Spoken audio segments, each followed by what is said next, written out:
Okay, well, it's up to you, kid. Our dream is literally collapsing around us. We're gonna have to think this through. His son has died. He's watching everything collapse right when he was starting to succeed. Has God literally turned against him? I mean, this is degrading over time, right? Like, every year it gets better because of the fact that we requested gold, and we're only down 1 or 2 points, so this will happen in time. We're still fine. I think we go on the pilgrimage. I think we need to, like, reassure ourselves of the justness of our rule.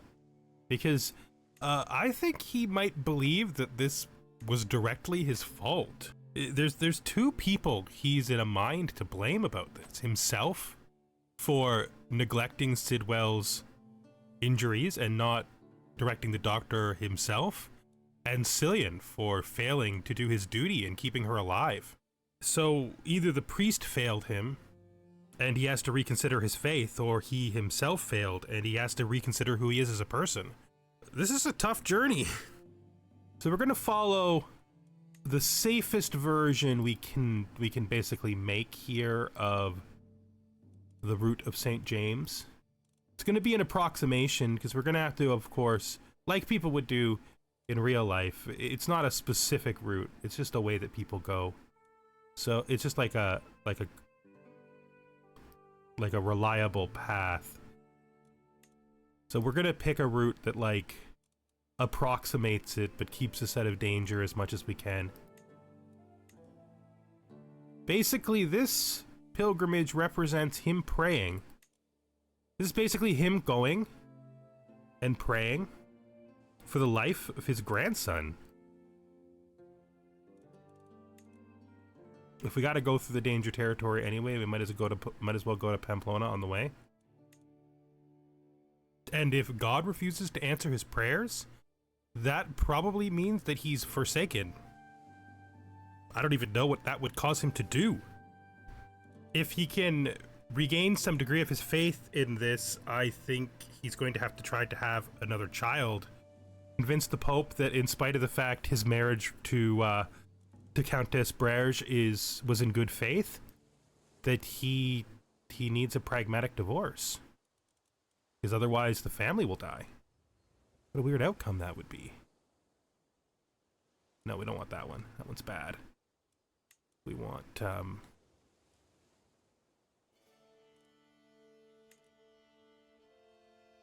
nope, that's not right either. What are we adding here? Let's get rid of this one. Okay, so this point, this is there.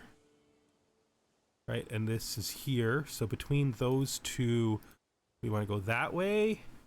And then on our exit route, we want to go this way. No, that's actually silly. Doesn't make any sense. Not for seagoers like us. We would just go this way. We'd hit the sea.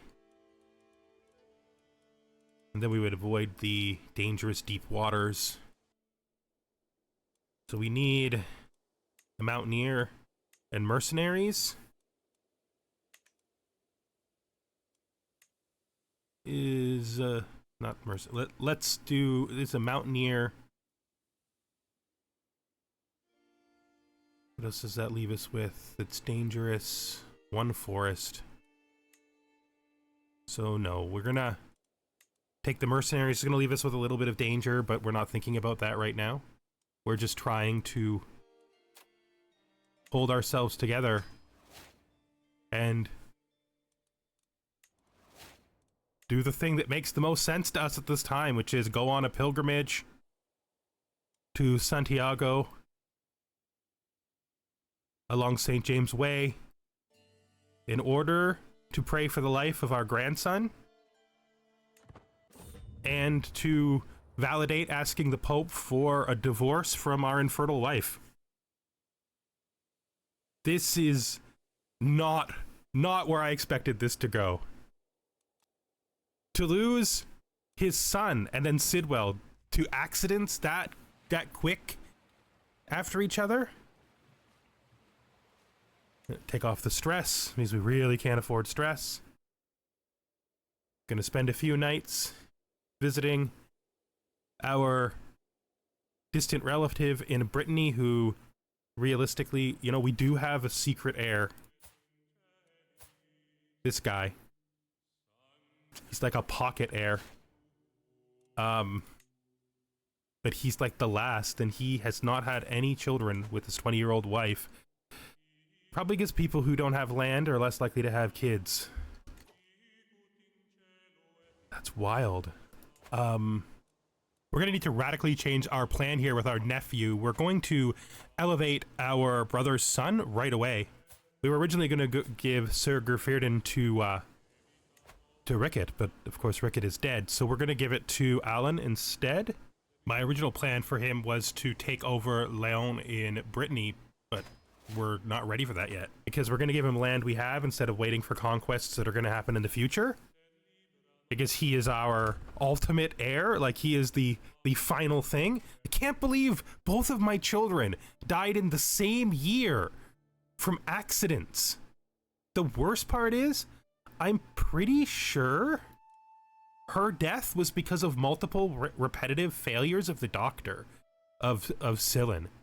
Because that's what the only reason I can think why it would keep telling me that she was getting wounded worse and worse was that, like, he would try to help her, it would make her wound worse. He would try to help her, it'd make her wound worse. I mean, I left the decision up to her. I usually think that's the right choice because it leaves severe medical decisions up to the people who they affect the most. Maybe I was wrong. We're not trying to get anywhere on time, dude, so being late don't matter. So we're just gonna be late. Spend some time in Navarra. It's a part of the world we've never been to before. We're just avoiding that conflict right there. New Catholic Holy Order. Again, yes. I don't even know much about Alan. He is a horrid person. He's gregarious, vengeful, gluttonous. Oh, jeez, he's horrid. But he is an adult and a male and able to produce children to save the dynasty, so in spite of the fact I was not inclined towards helping him unless I got him some spare land in the outreaches, it's time to actually support him. Oh, I can't even believe this.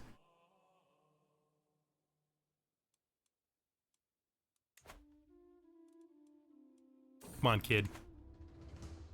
We need you to get better. Reflections, the empires of yesteryear. Wandering this path, I've encountered many reminders of those who came before me. Here in Lyon, I have come across the crumbling remains of a shrine to the ancient Roman pantheon. Demeter, in all her beauty, smiles at me with a half-cracked mouth, and Zeus's face has been eroded almost beyond recognition. Perhaps one day, some other man will wander this path and contemplate the fallen Duchy of Cornwall and the Catholic faith practiced by its Duke. Oh, he's got such hard thoughts. Of course, godly contemplation. I shouldn't contemplate ancient faiths. I mean, he's a scholar, but he's also a religious man. I don't think he would reject just like thinking about olden times. I think this is going to be what he would do. While he is religious, maybe he shouldn't, maybe this can be treated as a rejection of his bad thoughts, because this is a very dark thought in the context of the current circumstances, just like thinking about his own dynasty being crumbled and people coming across it in the future. So I think he's going to take this as a rejection, like he's going to focus on God. As a rejection of the thoughts, not the idea of scholarship. Holy. I'm just really overwhelmed by how much this episode is. This episode is so much. Everything, all at once. Our tutor died. But we don't have to worry about that because we're not educating any children. We will follow the stag because my son was killed in a hunting accident, probably. I mean, we don't know for sure, but he was destroyed. He was maimed mauled by a wild beast. So we're gonna follow the stag. And we lost the stag. I guess the stag is our son. It's just so sad. I'm literally swaying her as I'm going to get permission to divorce her. This is like me telling her that it's all right, that I'm sorry, but I have no choice, I guess. Which is also sad. Everything is so sad. Like, Cillian and I have been together forever, but this man... his botching as a doctor may have been what killed Sidwell.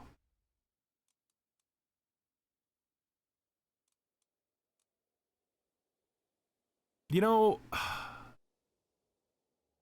because we saw the ghost stag and we think the ghost stag is our son, we're going to give the ghost the roe antlers. I mean, they're not technically stag antlers, but they're close. We're gonna give the roe antlers to God.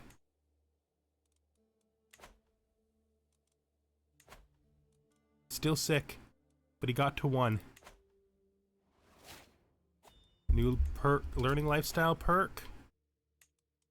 Mental resilience, yeah, he's building that up for sure. This is a tragic outcome. How's he doing? He's still feeling fine. He's still determined to live. So much has happened. Just so much has happened, and so many of these events can be easily interpreted as part of this narrative. It's kind of surprising because it doesn't always work this way. CK3 doesn't always make things seem so intensely story driven, but today we're having one of those days. So this is a random wanderer. So we're going to encourage her to become a nun because that is right, I think. I mean, she came to us for advice. This is not our most pious of pilgrimages, probably because we're distracted by earthly thoughts. But we did it. It's time to go home. Now he has to go back, and everyone he cares about is gone now. This pilgrimage has been unsatisfying. Some more learning lifestyle. Travel a foreign treat. The first... Oh. You're coming home with me.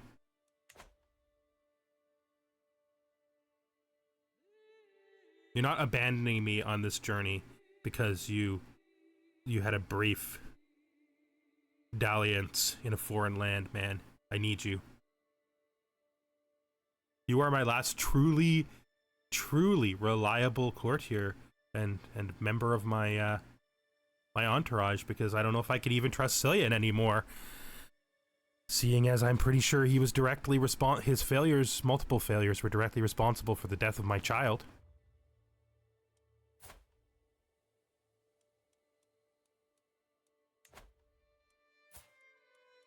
I want to look at his memories. Oh, they were friends. This game is literally trying to break my heart. They were friends.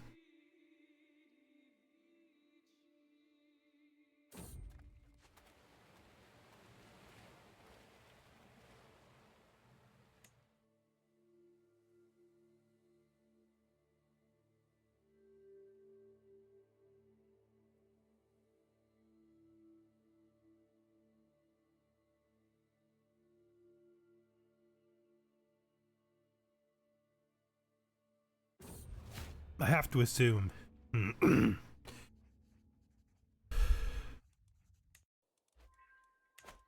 I have to assume he did his best. I mean, if they were friends.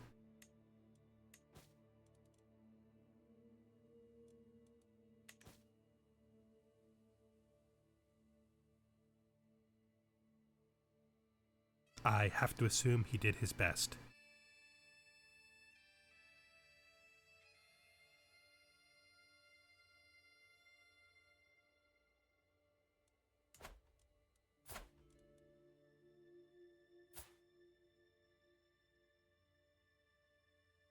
While we were super focused on our troubles in Spain, it looks like Alfred conquered Pauez.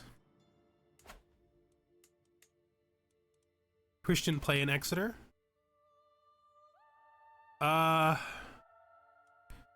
This episode has been intensely sad, and I need to get focused back on playing the game so that we can actually make some progress or something. I don't know anymore. I think he would go. I think he would go because, as a scholar, he would understand that that the theater is an ancient tradition, and it might get his mind off of all of his very dark thoughts.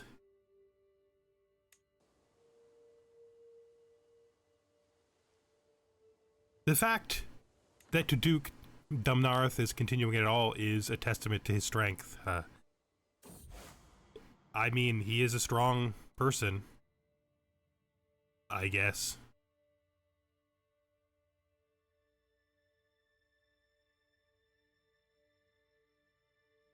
Watch the play unfold before me. It quickly becomes clear why Branwalder is so well known as a literary genius.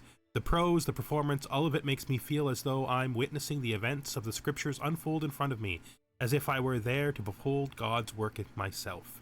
Once the play is drawn to a close, I find myself alone with Branwalder. You must teach me to interpret the scriptures as well as you do. I could write better than this. Yeah. I think he's going to basically try to expunge his grief by writing about his life, about his family. It has been quite some time since I originally vowed to outdo the inferior work of Branwalder, and as the ink of my scribes grows dry, I admire my own work. 2,000 Cornish Knights is a work deserving of being called a masterpiece by my own humble reckoning. The only question that remains is who should play the lead role. I'm going to do it myself.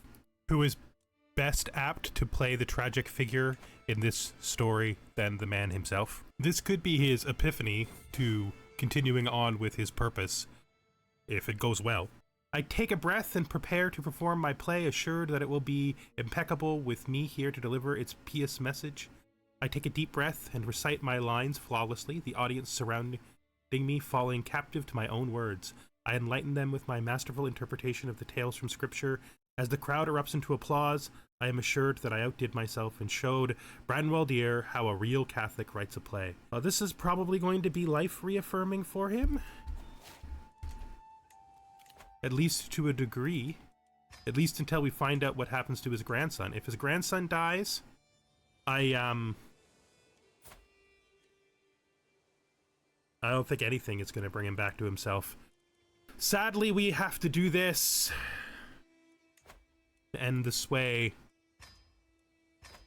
A request of the divorce.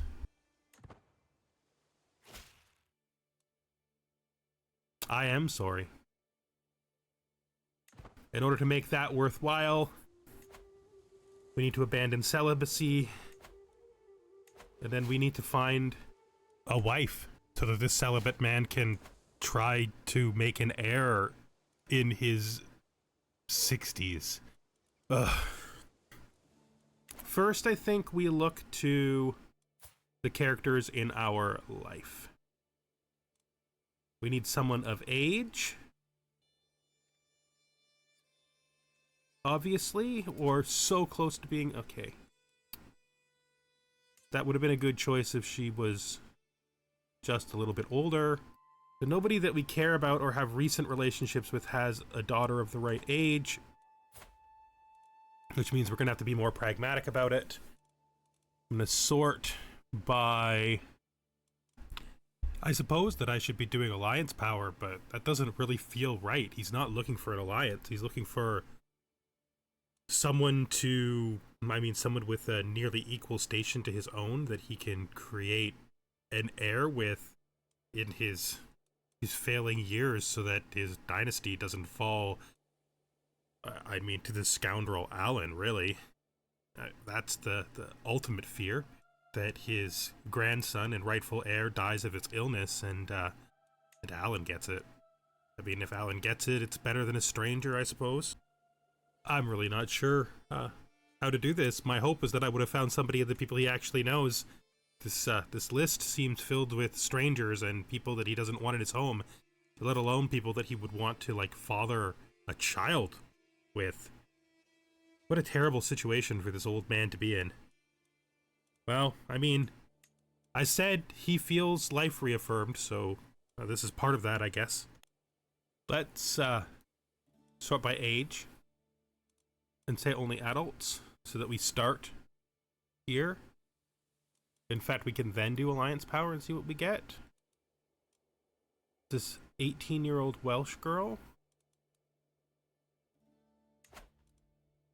She is from the same house as Howell. She's from his house. He's a mercenary leader.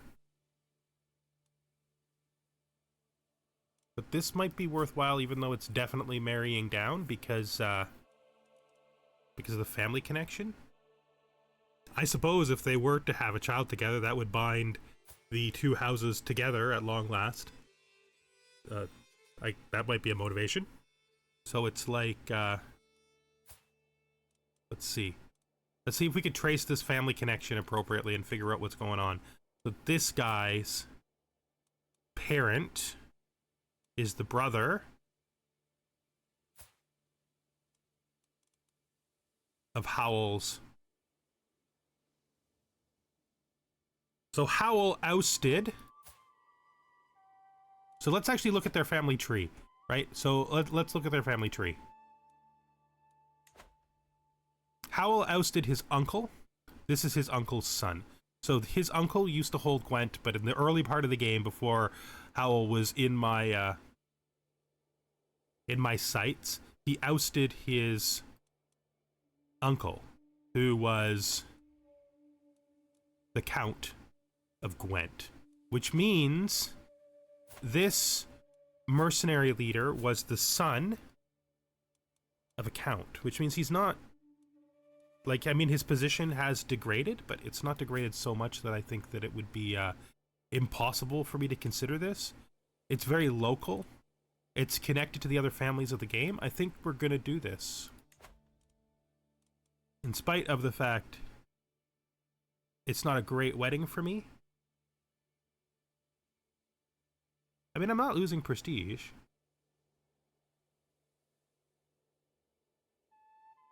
No, it is a prestigious wedding, so we're gonna do this. Okay, I think that's a good choice. That brings the two fine lines of the family together, and if we do have a son who becomes, like, if we do have a sons that can help preserve the lineage, that will be good. Although I feel like maybe I should have waited till he was healthy to do this. It won't push him out. I mean, he's the heir either way. If he becomes healthy, I can always go back to celibacy. Right? If I find out that I don't need heirs. A new translation. Okay, I think he's starting to feel better. This is still very bothersome.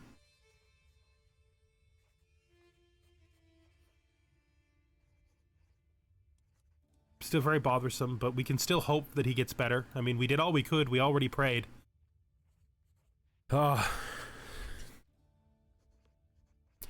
More than anything, my quest to be a learned man is teaching me how much I do not yet know. What more, there must be so much knowledge that has been lost to the ages as books fall apart or languages are forgotten.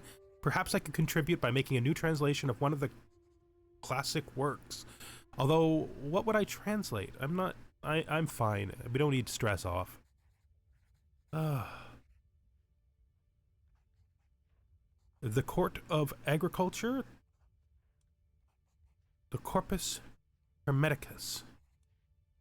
I think this is more him. So we'll do that.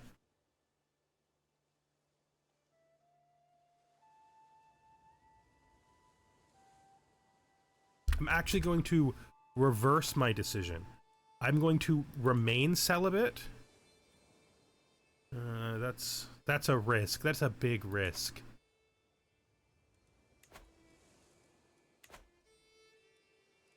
Look, I'm not going to die in a year. I'm about to get whole of body. I'm going to remain celibate until I know whether or not the child lives. And then we'll take it off once we know if the child lives. Because I don't want to preemptively create unnecessary heirs when the child still lives. Because I don't want the kingdom to explode, is the thing. We've worked so hard to get to this point. And I would really like for everything to go to Ricket's son, if it is possible for that to happen. We are now healthy, which should guarantee we live a good long time. Ironic, since our children have all died young. Slightly improved for 2. I'll force myself through it. I'm having the notes of my translation of the Court of Agriculture read back to me when, my lord, please forgive me, but did you fall asleep? Heavens above, this classic is a piece of absolute drivel. I'm doing it. We can't neglect the realm just because we're sad. This will eventually be a blacksmith. I need to be doing this with dispenser. Is this not my knight? This is my knight.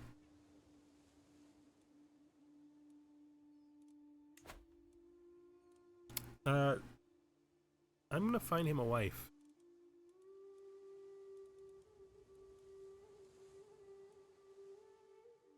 You can marry... Is there anybody with a good trait that will let us create a line of knights?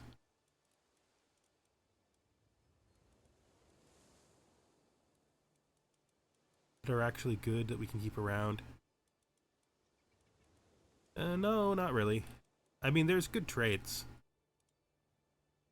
I think we'll just give him her. She also having her in the court would be useful. We could make her a new court tutor since we don't have one anymore.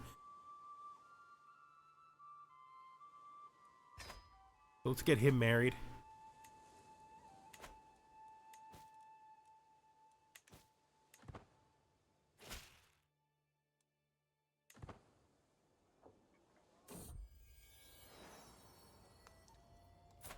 He's still sickly.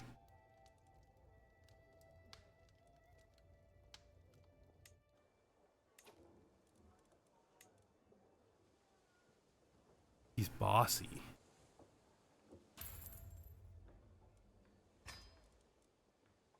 Gonna find him a guardian.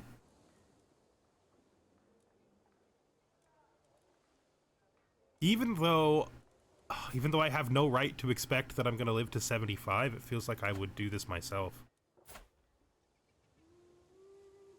I don't have to live to 75, I have to live till 73. Still, no reason to believe I'll live till 73. But I still think I would do it myself. I'm a pedagogue. Problem is he can't come to my court, which means it won't be as good. So let's find him.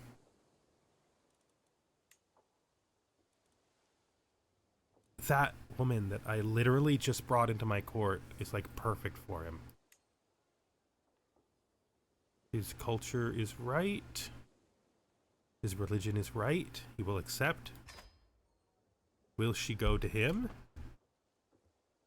I hope she goes to him. Ah, I really hope this kid lives. He's sickly, but he's getting older. It's just so much happening. So much happening. This guy, he needs an heir as well, because that will help us too. The heirs on him are better for us than heirs on ourselves, because heirs on ourselves will split the kingdom. Or I should say the duchy. But heirs on him won't, but give us a backup. But geez, he's unworthy. And with that, I think we're going to end this episode. Thank you for watching and coming along with us on this wild ride into the grief-filled life of our poor Count. I hope to see you again next time. We are here playing CK3 in our Count Dunmorrow of Cornwall game. Goodbye for now.